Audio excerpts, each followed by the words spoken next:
Zoom, discoteca. Zoom, discoteca.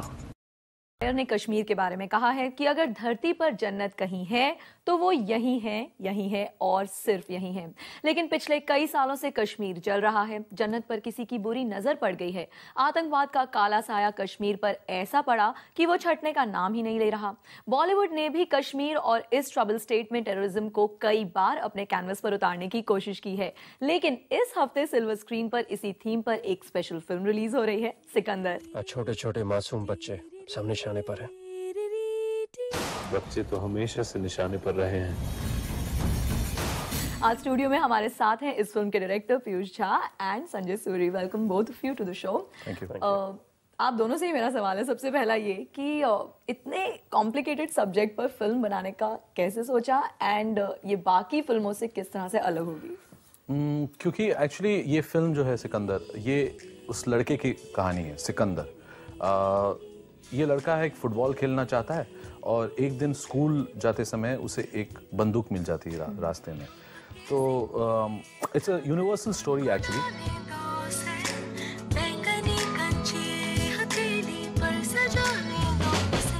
आपकी film जो है वो कैसे कश्मीर पर बनी और फिल्मों से अलग होगी? तो आपको क्या लगता है कि what will make your film stand apart? Most importantly ये कश्मीर पे बनी फिल्म नहीं है। It's not a message oriented film on the Kashmir issue. एक लड़के की कहानी है जो कहीं पे भी हो सकता है। जैसे मैंने कहा कि भारत के किसी भी प्रांत में इसको मैं सेट कर सकता था। मैंने इसको इसलिए चूज किया कश्मीर में क्योंकि I feel that there are some challenges which Kashmiri children are facing today, और इसलिए मैंने उसको सेट किया वहां पे to bring to everybody's notice what is happening. But it is not a solution for the Kashmir issue. It is not a message-oriented film. It is a suspense thriller with its heart in the right place. Sanjay कहाँ fit होते हैं उस पूरी film में? मैं क्योंकि कश्मीर से हूँ तो मैं नेचुरली फिट होता हूँ। लेकिन इस फिल्म में पीयूष ने जो मुझे स्क्रिप्ट दी थी तो एक ऐसी भूमिका थी जो मैं पढ़ के मैंने इमीडिएटली फ़ोन किया पीयूष को। मैंने कहा is it the same role? So he said हाँ, मैं चाहता हूँ कि तुम ये प्ले करो। मैंने ऐसा किरदार कभी निभाया नहीं है।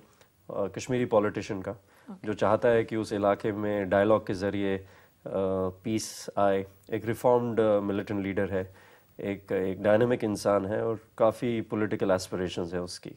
लीडर है लेकिन आहिस्ता आहिस्ता वो काफ़ी स्ट्रेंथ भी गेन कर रहा है, अपनी पॉपुलैरिटी भी गेन हो रही है उसकी। आप सिर्फ इतना पता करें कि इसके पीछे किसका हाथ है, वरना क्या करना साहब? वरना आंख के बदले आंख और सर के बदले सर। तो किसी को आपने देखा था इस कैरेक्टर के लिए, किसी से इंस्पायर हुए थे? वो somebody there in your mind? नहीं, वो एक चैलेंज था लेकिन स्क्रिप्ट इतनी डिटेल में थी, वो उस कैरेक्टराइजेशन इतनी डिटेल में पीयूष ने लिखी थी कि किसी से इंस्पायर होने की ज़रूरत नहीं पड़ी।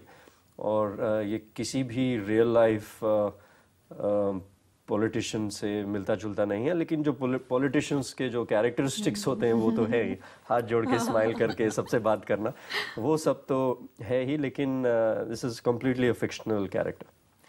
बहुत सारे किरदारों में इनको हमने अब तक देखा है बट पॉलिटिशियन के किरदार में नहीं देखा है। So was it like easy for you politician का किरदार? संजय, आपने सोचा था पहले ही?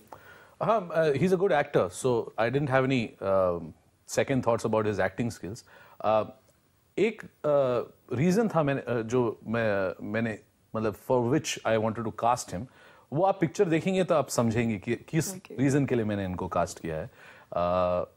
That I can not reveal right now, मगर आई मस्ट से कि his performance has added tremendous value to the film. His presence has added as Sanjay Suri doing that role has added a lot of. Thank you. छोटे छोटे मासूम बच्चे सब निशाने पर हैं। बच्चे तो हमेशा से निशाने पर रहे हैं। आपकी बातें मुझे बहुत इंस्पायर कर रही है। मुझे लग रहा है इनसे एक कोई डायलॉग जो आपको सबसे अच्छा लगता हो, जो आपको लगा बहुत इम्पैक्टफुल है फिल्म में, वो हमें बताइए क्या था? देखिए, बहुत सारे डायलॉग्स हैं और किसी एक को चुनना गलत होगा, लेकिन शायद मुझे एक डायलॉग बहुत अच्छा लगता है जो कश्मीर को लेकर है। वो मेरा डायलॉग नहीं है, माधवन का डायलॉग है कि क्योंकि हालात इतने बिगड़ चुके हैं, 20 साल से वहाँ पर हालात ख़राब हैं। और वो एक डायलॉग बोलता है कि काश इंसान के कदम इस ज़मीन पर पड़े ही नहीं होते, क्योंकि इंसानों ने ही इस जन्नत को ख़राब किया है। तो वो जो डायलॉग है वो एक आई फील कि जस्ट एक्सप्लेन्स कि कितनी मुसीबत से कश्मीर को गुजरना पड़ा है और it's still continuing. So I think that dialogue touched me.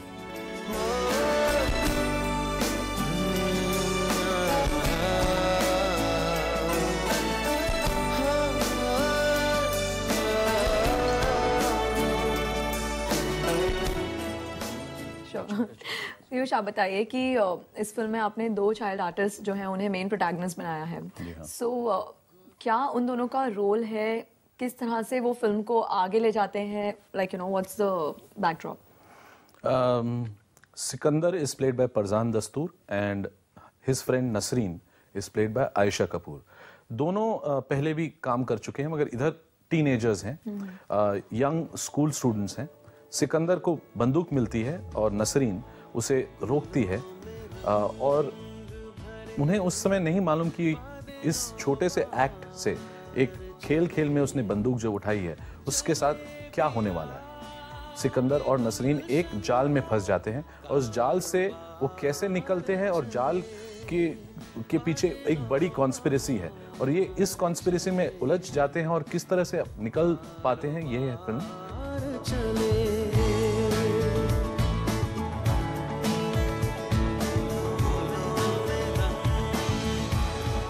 It's about innocence being lost and hopefully regained.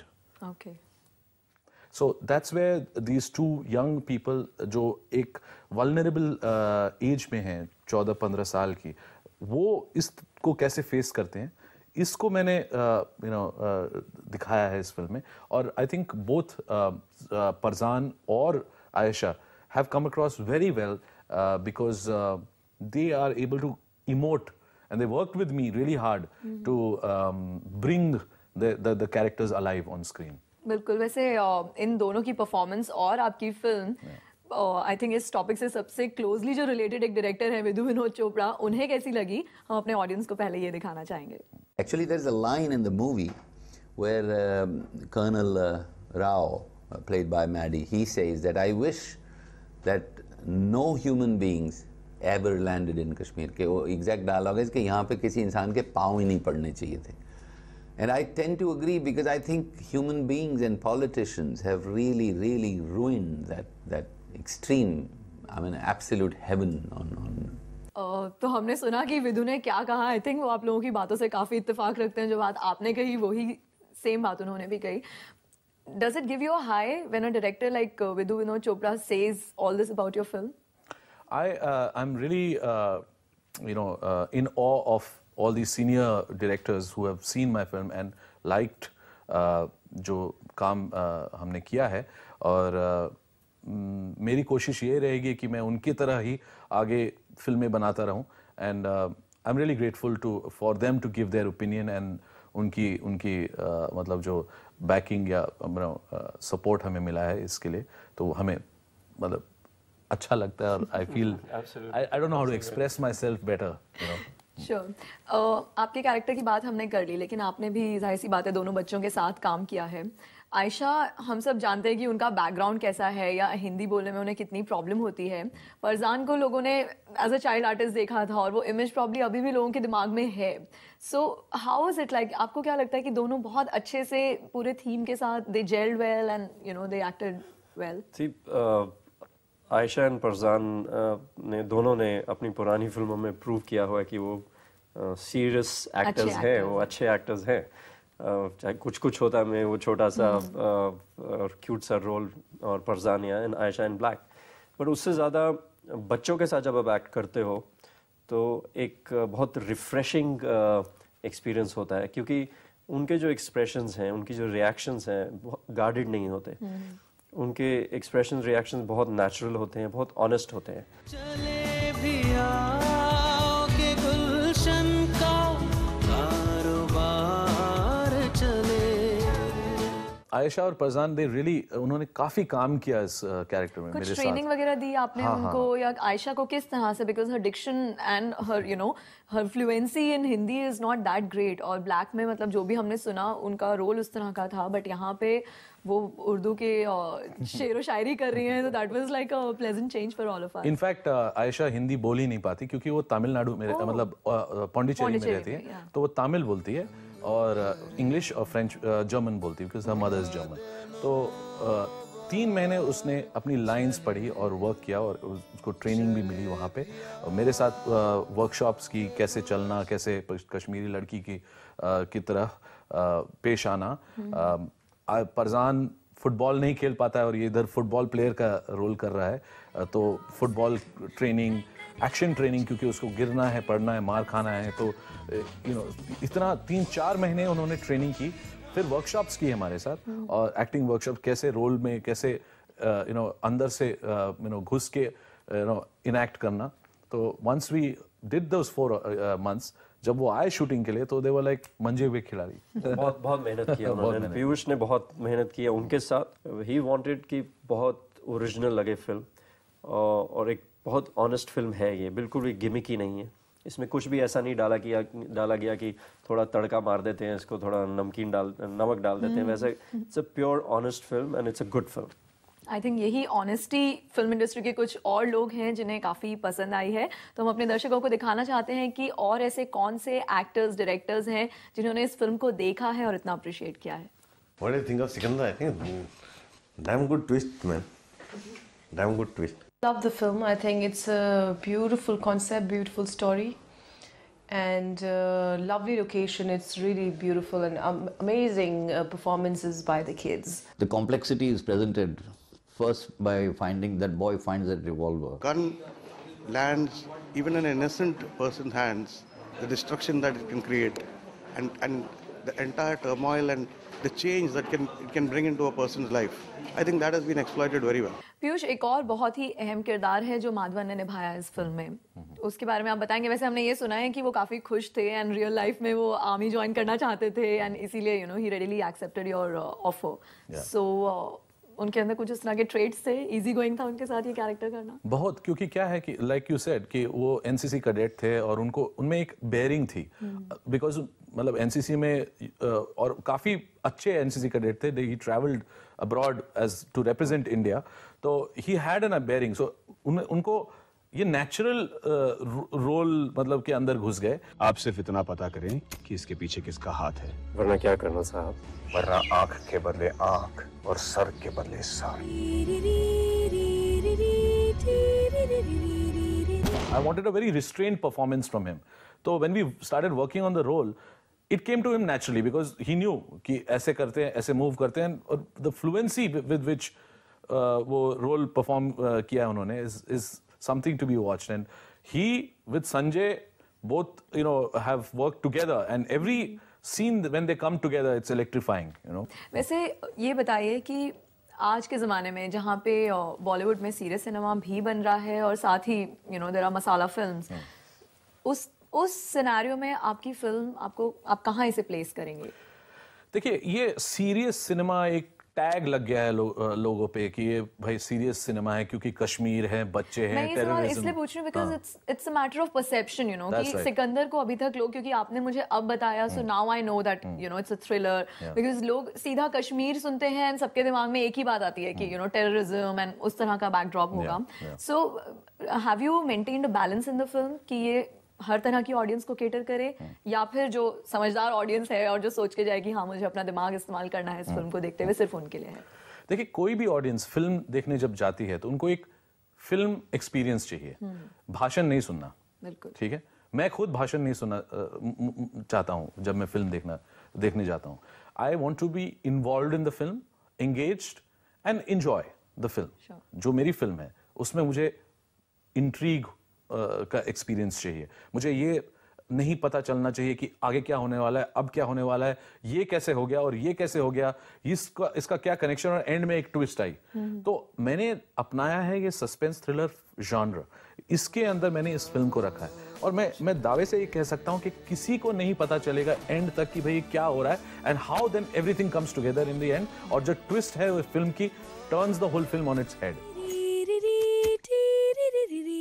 छोटे छोटे मासूम बच्चे सब निशाने पर हैं। बच्चे तो हमेशा से निशाने पर रहे हैं। हाल फिलहाल एक और फिल्म के बारे में हमने सुना था, लम्हा, वहाँ पे शूट हो रही थी कश्मीर में, उसमें काफ़ी प्रॉब्लम्स आए थे, आर्टिस्ट डर के वापस आ गए थे, पर आपकी फिल्म के बारे में ऐसा कुछ नहीं सुनाई दिया कि आप लोग डर गए या कोई ऐसा इंसिडेंस हुआ. So was it like really difficult shooting there या इजी गोइंग था? नहीं, it was the easiest thing possible. Kashmir में लोग वेट कर रहे हैं फिल्म क्रूज को वेलकम करने के लिए, क्योंकि कश्मीर एक स्टूडियो था 60s और 70s में, हर फिल्म वहाँ पे शूट होती थी. हमें कुछ प्रॉब्लम्स नहीं हुए. इनफैक्ट इतनी ईज हो गई हमारे लिए कि मुझे लगा कि हमको हर फिल्म उधर ही शूट करनी चाहिए, क्योंकि the people were so welcoming और so supportive. The crew, the people who are working with us in the crew. As an actor, were you a little apprehensive कि जाना चाहिए, नहीं जाना चाहिए, कैसा रहेगा? Not as an actor, बिल्कुल भी मुझे कहीं पे भी डाउट नहीं हुआ कि जाना चाहिए या नहीं जाना चाहिए, क्योंकि मुझे पता था अब हालात ठीक हो चुके हैं. एंड ऑफ कोर्स आप थोड़े प्रिकॉशंस तो लेते ही हैं. अगर आप यहाँ बॉम्बे में भी कहीं सड़क पर शूट करते हैं तो पुलिस की प्रोटेक्शन लेते हैं.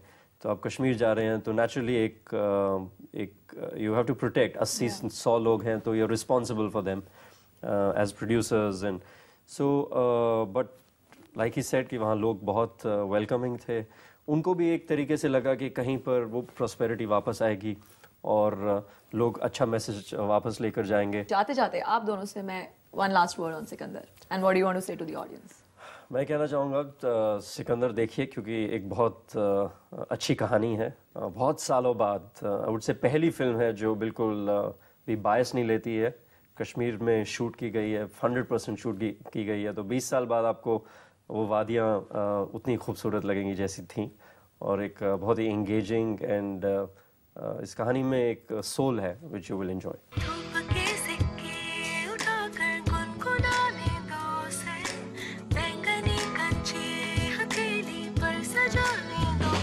एक्चुअली जो आपने बिगिन किया था इस शो को, आपने हिंदी में एक शेर अदा किया था, आपने अर्ज किया था, और मैं वही फारसी में कहूँगा जो ओरिजिनल है. बादशाह जहांगीर ने कहा था, गर फिरदौस बर रूहे ज़मीयस्त हमीयस्तो हमीयस्तो हमीयस्तो. Wow, I think that's like about Kashmir. If there is heaven anywhere on the earth, it is here, it is here, it is here. आप लोगों के साथ बात करके बहुत मजा आया. I sincerely hope कि फिल्म बहुत सारी ऑडियंस तक पहुंचे and people really appreciate it. Thank you. Thank you so much. Thank you. Thank you.